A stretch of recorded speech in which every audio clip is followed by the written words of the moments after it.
All right, welcome. We are diving into a huge topic today, something that's on the mind of pretty much every modern business out there: corporate responsibility in the age of AI.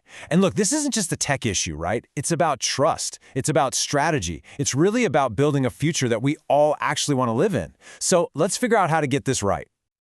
Okay, just to give you some context for what we're about to cover, this explainer is a deep dive into a very specific part of a bigger picture. We're focusing on Chapter 5 of a 10-chapter course called AI Ethics, Business, and Society, which is put out by Virtualization Options LLC. So yeah, think of this as our masterclass specifically on the governance piece of that whole puzzle.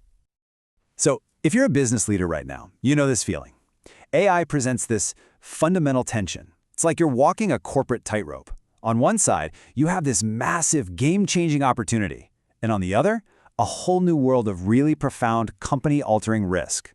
It's a tricky balance for sure.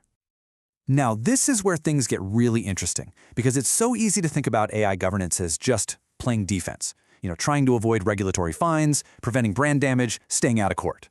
And yeah, that's part of it. But look at the other side. It's also about creating value. It's about building real customer trust, attracting the absolute best talent, and hey, making investors feel confident. So it's not just about avoiding disaster. It's a strategic move to actively build a stronger business. Okay, so how do we actually build this thing? Well, a great way to think about it is like a pyramid.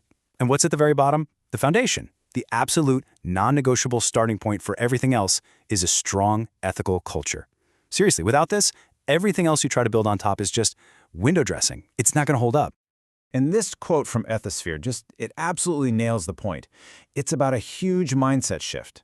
The most forward-thinking companies out there, they don't see ethics and compliance as some annoying constraint. Nope, they see it as a source of competitive advantage. It's a superpower, not a burden. It's baked right into their DNA.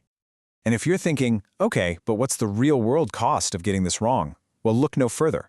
When Target seemed to walk back on some of its stated values around DEI, the market's reaction was swift and absolutely brutal. We're talking a $12 billion loss in market cap. It's a powerful reminder that people, customers, investors, they expect you to stand by your values. The financial stakes are just incredibly high. So what does a strong ethical culture actually look like? What are the ingredients? Well, it's built on these key pillars. First, it has to start at the top with real commitment from leadership. Then you've got to bake ethics into your actual processes. It can't be some last-minute checkbox. You need teams working together across the company, incentives that actually reward doing the right thing, and this one is so important, psychological safety. People have to feel safe enough to raise a red flag without fear. And of course, continuous education. All right, let's move up our pyramid. We've got the foundation, our ethical culture. But a great culture isn't quite enough on its own. It needs support. You need to build a tangible framework on top of it. Think of it as the structure, the processes, the stuff that makes accountability real. This is the architecture of trust. And a crucial concept here is something called auditable and traceable AI. What does that even mean? Honestly, just think of it like a detailed paper trail for your algorithm. From the very beginning, when you're collecting data, all the way through training, deployment, and monitoring, you need to document everything. Because if you can't trace a decision back to its source, well then, real accountability is pretty much impossible. And this framework, it isn't a one-and-done thing. It's a life cycle, really. It happens in 3 key stages. First, before you even launch anything, you do these deep impact assessments to try and figure out what could go wrong. Then, once it's live, you're constantly monitoring it. You're watching for bias, for drift, for any weird behavior. And finally, you have these periodic comprehensive audits, basically regular deep dives to make sure everything is still on track with your ethical standards. Okay, so this brings us all the way to the top, the peak of our pyramid. This is really the highest level of corporate responsibility. We've built the culture, we've built the accountability framework, but now we have to ask the biggest question of all. Who actually gets to benefit from all the incredible power and productivity that AI is going to unlock? And when you ask that question, you basically find 2 competing philosophies. On one hand, you have the traditional, shareholder-centric view. It's pretty simple. Cost savings from AI? They go to the shareholders. Workers who lose their jobs? Well, that's a problem for the government to solve. But then there's this more modern, stakeholder-oriented view.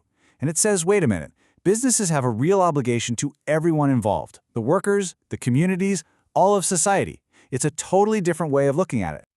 And look, this stakeholder view isn't just some vague, feel-good idea. It translates into real, concrete strategies. We're talking about things like directly investing money to reskill and transition workers whose jobs are changing. It's about focusing on how AI can augment people, not just replace them.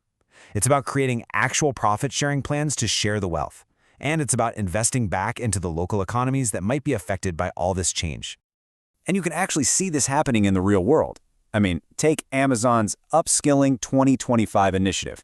That's a massive $700 million investment. It's a perfect, large-scale example of that first strategy we just talked about, direct worker investment. They're trying to get a huge chunk of their own workforce ready for the jobs of the future. And so let's bring it all back to that pyramid we've been building. As you think about AI in your own organization, you have to ask yourself a really critical question. Is the future you're building resting on a solid foundation of culture and accountability, or are you building it all on sand? Because ultimately the answer to that question is probably going to define your success.